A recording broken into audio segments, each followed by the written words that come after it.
E a mobilidade para você. A gente teve recentemente aqui o Congresso. Vou dar um case que vive o jornal desde 2013.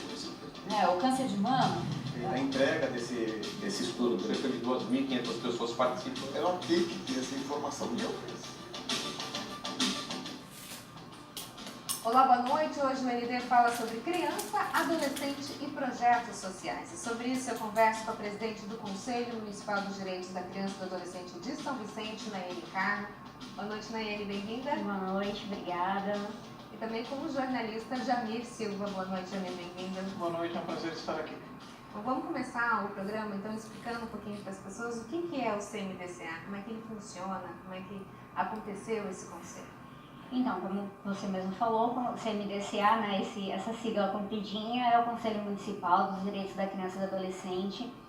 Nós temos o nacional, que é o CONANDA, né, o estadual, que é o CONDECA, e os municipais. Esse conselho, ele visa prioritariamente a garantia, né, dos direitos da criança e do adolescente.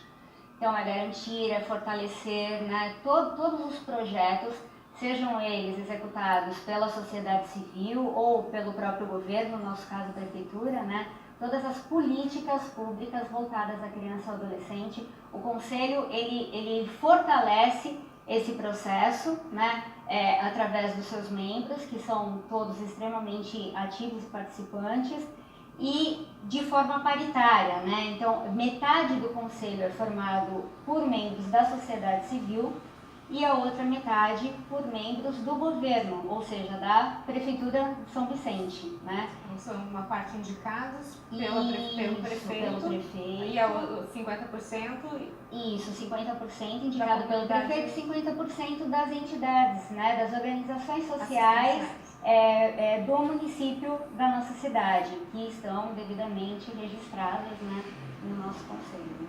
Agora, nesse ano, um dos debates girou em torno do trabalho infantil, né? Qual que é a situação do trabalho infantil aqui na nossa região, na cidade de São Vicente? Então, essa é uma pergunta muito bacana, né? Porque, assim, a gente tem os dados do IBGE e nós temos os dados do nosso município, né? Da equipe de trabalho mesmo do PET, que é o Programa de Erradicação do Trabalho Infantil. Os dados do IBGE, a gente não sabe exatamente como que eles chegam a um número tão alto, né? Aqui só para você ter uma ideia, a gente tem um levantamento de 2014 que fala que São Vicente teria cerca de 1.800 crianças vítimas de trabalho infantil, né? Esse número confere com os números do CMDCA? Não confere, né? Não confere nem com os números do conselho, né? Que nós recebemos da secretaria, né? Das CEAs, e nem daquilo que nós temos de denúncia, né? Então, assim, isso preocupa um pouquinho, porque a gente precisa entender, na verdade, o que é o trabalho infantil, né? Como que se caracteriza, de fato, o trabalho infantil, né? Então, atualmente, o número de crianças que nós temos no município sendo atendidas, né, dentro dessa demanda que caracteriza o trabalho infantil é por volta de 400 crianças e adolescentes. Quer dizer, um número bem menor do que o indicado pelo IBGE. Bem menor. Como é que você vê isso, Jamir? Você acha que existe uma exploração infantil ou às vezes as pessoas confundem um pouco uma criança auxiliando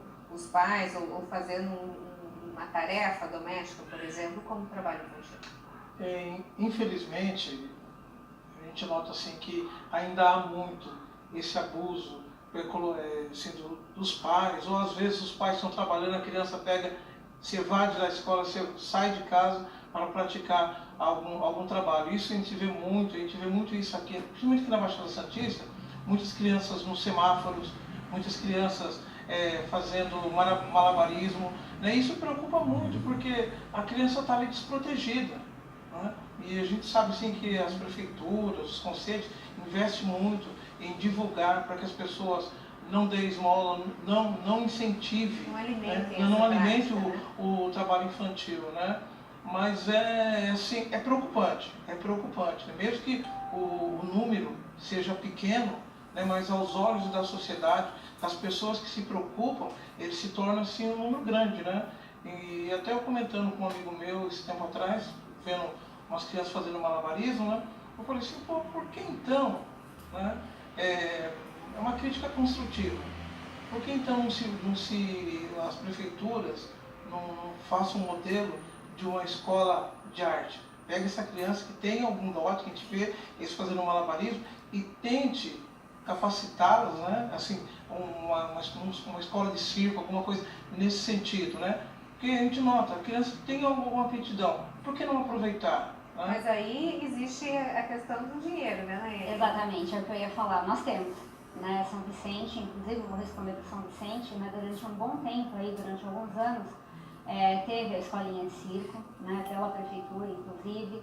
A Secretaria de Cultura também investiu bastante nesse setor. Na época em que eu fui presidente do conselho, lá atrás, né, a primeira vez, eu tive 2 mandatos já enquanto presidente, nós também financiamos vários projetos voltados especificamente para essa área, né?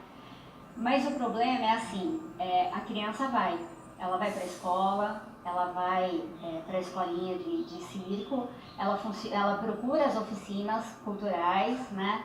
O problema é que num determinado tempo do seu dia, ela acaba indo com os pais para os semáforos, né? Para pedir dinheiro, porque a questão, eles sabem que tem para onde ir, né? Eles sabem que existe a jornada ampliada dentro da educação, eles podem passar mais tempo dentro das unidades escolares, né? Existem os projetos dentro das escolas de xadrez, de futsal, de vôlei, enfim, o próprio reforço.